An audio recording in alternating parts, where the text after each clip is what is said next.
Hi friends, இன்றைக்கி evening snacks பார்க்கலாமா? ஒரு ஹெல்த்தியாக இப்போது 36 வீக்ஸ் போயிட்டுருக்கு. அதனால் நான் மார்னிங் பச்சைப்பயிர் கடைஞ்சேன் இல்லையா, அதில் அப்போயே பச்சைப்பயிர் வேக வைக்கும்போது எடுத்து வச்சிட்டேன். இது ஈவினிங் ஸ்நாக்ஸுக்கு எந்த தாளிப்பும் இல்லைங்க. தாளிப்பு இல்லாமல் எண்ணெய் இல்லாமல் வேக வச்சது அப்படியே சாப்பிட்றேன். இப்படி சாப்பிடும்போது உங்களுக்கு அயன் கிடைக்கும். அயன் ரிச் ஃபுட்ஸில் நீங்கள் டெய்லி ஒரு பயிறு வகை எடுத்துட்டிங்கன்னா ப்ரெக்னென்சி டைமில் உங்களுக்கு ரொம்ப ஒரு ஹெல்ப்ஃபுல்லாக இருக்கும். ஹெல்த்தியஸ்டாக ஸ்நாக்ஸாக இருக்கும் இது.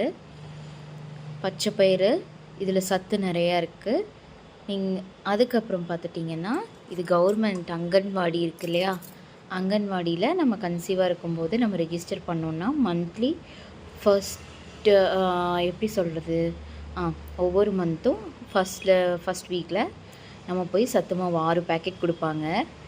நான் எனக்கு அதிகமாக சாப்பிட மாட்டேன், 5 பேக்கெட் மட்டும் வாங்கிட்டு அதில் சத்து மாவு உருண்டை கொஞ்சமாக மாவு போட்டு ஒரு 3 உருண்டை மட்டும் பண்ணிட்டேன். இன்றைக்கி ஈவினிங் ஸ்நாக்ஸ் இது தான்.